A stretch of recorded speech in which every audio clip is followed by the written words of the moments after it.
it's a bit of a wake-up call for everyone here along the Front Range. Wildfires work on their own timeline in Colorado now. We have to look at this as a year-round fire season. Through the devastation, fire crews learn new tactics each time. It may seem like small drops in the bucket, but that does add up over time. Tonight, we have a 360 in-depth look at fire season in Colorado and what's being done to protect our communities.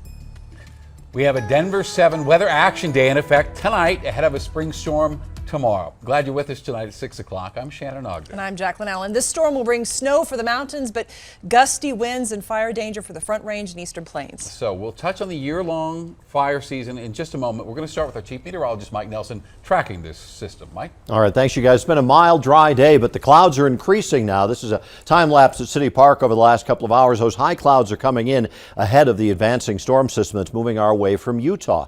You can see it on the radar and satellite. There's not any precipitation in our state right at the moment, but boy, are we covered with watches, advisories, and warnings. Winter weather advisory for the mountains for up to 10 inches of snow. High wind warnings. Front Range foothills, high wind watch, Northeast Plains, fire weather warnings in effect across much of eastern Colorado, and that does include parts of the Denver metro area and points farther to the east. The storm system is still coming our way from the west. It's about over Salt Lake City now. It will not bring a ton of moisture to the plains, just a few showers, but the winds will crank up to 50 to 75 miles per hour, blowing dust and high fire danger for tomorrow across the eastern plains. You know, wildfire season used to run like clockwork in Colorado. Well, that clock is now broken. And if there is anything the Marshall Fire taught us, it's that fires can have devastating impacts any time of the year, even here on the Front Range. Well, tonight, Denver 7's Russell Haythorne takes an in-depth 360 look at fire season in Colorado and why we now have to be prepared year-round. I mean, I'm speechless at what we're witnessing across the street. A building completely engulfed in flames. It wasn't easy to cover. This fire continues tonight to pick off home after home after home. Nor was it easy to fight. These firefighters do an incredible job. This fire is so huge, it's everywhere. And perhaps most difficult of all, witnessing that kind of destruction, especially for those who once called this place home. We'll rebuild right here. But it also provides a lesson. The Marshall Fire really highlighted the risk that is there. A bit of a wake-up call for everyone here along the Front Range. Let's go 360 on wildfire in Colorado, the new normal. I'm Russ Schumacher. I am the Colorado State climatologist and also associate professor of atmospheric science at Colorado State University. As Schumacher points out, the Marshall Fire is proof wildfires are no longer just a mountain thing. This is something that I think we're going to have to continue to be aware of, be prepared for. People who live in areas that are vulnerable to fire, which the Marshall Fire shows that is probably more of us than we maybe had been thinking. You don't have to be living in the timber up in Summit County to have bad things happen. No one knows that better than the guys on the front lines. I'm Tyler Zagaski. I'm the captain here at West Metro Fire Station 9, which is our lead wildland station. Captain Zagaski says the term for the Marshall Fire and Waldo Canyon in Colorado Springs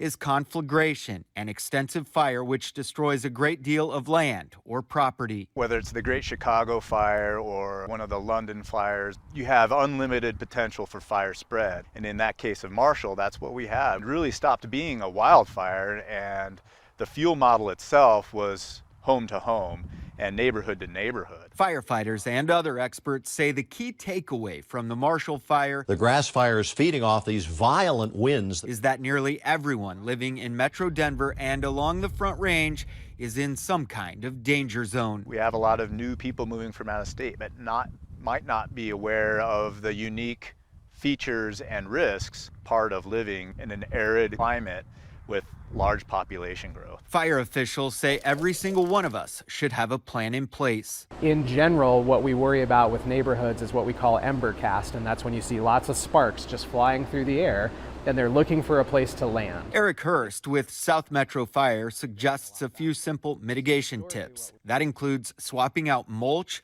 for rocks, gravel, or pavers, moving patio furniture, firewood, and play sets 6 to 10 feet away from your home, and relocating trash cans and other combustibles. In some ways along the Colorado Front Range, we have to look at this as a year-round fire season. It's essentially 365 days a year. And just because we've had recent precipitation, there is not a complete recovery of that drought. So there are still a lot of dry fuels out there. We can expect this to be a continuing issue that we will be faced with. It won't be necessarily every year, but the bad years will be worse. And there's a cascading effect. Wildfires increase flood risks. So we had the burn scar in Glenwood Canyon, and then the heavy rains, and then the debris flows, and then I-70 is shut down for weeks. It's not all doom and gloom. The good news is, with each catastrophe, those on the front lines are learning a lot about how to better fight these fires and be more prepared. I do feel that our department is capable of responding in a number of different ways, whether it's big fuel breaks or areas where you can place some equipment. It may seem like small drops in the bucket, but that does add up over time to say, okay, this is kind of where we're drawing a line. Russell Haythorne. It needs to be our attitudes and what we can do as people. Denver 7. Still shocking images. Boulder County investigators are still determining the cause of the Marshall Fire, and they say it could take weeks or even months before we know anything more. Criminal charges now have been dropped against a Danish man accused of starting the Spring Fire back in 2018. A judge dismissed the case against Jesper Jorgensen, who has been repeatedly found unstable, for trial. The Spring Fire destroyed more than 100 homes, burned more than 108,000 acres in southern Colorado. Now, at last check, Jorgensen was still in custody, but we are still working to figure out if he will stay in the state mental health hospital. Well, today, two Brighton parents charged in the fentanyl-related death of their toddler made a first court appearance. Nicole Casillas and Alonzo Montoya are charged with child abuse resulting in death. In the arrest affidavits, police say Casillas, Montoya, and a friend spent all night smoking fentanyl pills and crack cocaine with the child present. It goes on to say that after putting the toddler to sleep, the adults ignored cries from the toddler's room. An autopsy found that child had ingested 10 times the amount of fentanyl needed to kill an adult. All right, Garfield County's commissioners have given their support to a bill to study turning the little-known Cottonwood Pass into a state highway. By doing so, improvements can be made to the road to make it a viable option when I-70 is closed through Glenwood Canyon. Now, last summer, I-70 was shut down for weeks because of mudslides through Glenwood Canyon. I reported on this controversy about making Cottonwood Pass a detour. Locals called it their lifeline. CDOT and even Google Maps said it was too dangerous to make it a detour. Well, that could change now. The federal bill is supported by Congresswoman Lauren Boebert. It would require any Secretary of Transportation to study the improvements necessary to offset extended I-70 closures. Residents and business owners in Denver's Ruby Hill neighborhood have made their complaints heard. They've contacted Denver 7 multiple times about multiple broken down RVs and piles of trash there. Well, today we can report that some of that's been cleaned up. Denver 7's Patrick Perez live tonight. Patrick, a lot's changed in just a couple of weeks. Yes, Shannon, I was just out here about 2 weeks ago reporting on this problem, which seemed then to have gotten a lot worse. Well, take a look at this today. All but one of those RV trailers is gone. The difference is very noticeable. South Huron Street in Denver is in much better shape today than it was just 2 weeks ago. It looks great. I mean, as you can see, we only have one trailer left. Most of the RVs and piles of trash that once lined the street are now gone. But we had trailers lining this whole block for the last 6 months, so man, it's just night and day. Mark Holligan, who works nearby, says city crews were here last week to remove the RVs and clean up the area. We last spoke with him on March 18th about the months-long problem he says went ignored. We're tired of the needles, the bottles of urine and feces that we got to look at, and it's just a bad look on the street. It's a bad look for Denver. It appears the city listened this time around to his and others' concerns. Within a few days of your report, we saw immediate improvement. But where everyone went and whether they'll be back are now the big questions. It's clear now, but it just seems like this is an opportunity for more people to move in. Unless we get the city to work with us and add some no parking signs or just put something else in place to keep this from happening.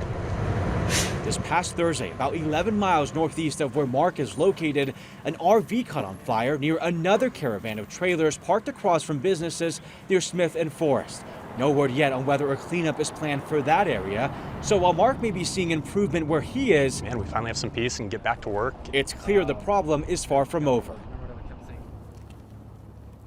The Department of Housing Stability told me on Friday that it is now reviewing applications from groups who are interested in managing its safe parking site pilot program. That site would offer some of these RV owners somewhere safe to park while also helping to connect them with services. The soonest a site like that could open is June. We'll keep you updated on the progress. For now, I'm live in Denver. Patrick Perez, Denver 7. All right, complicated topic. Thank you, Patrick.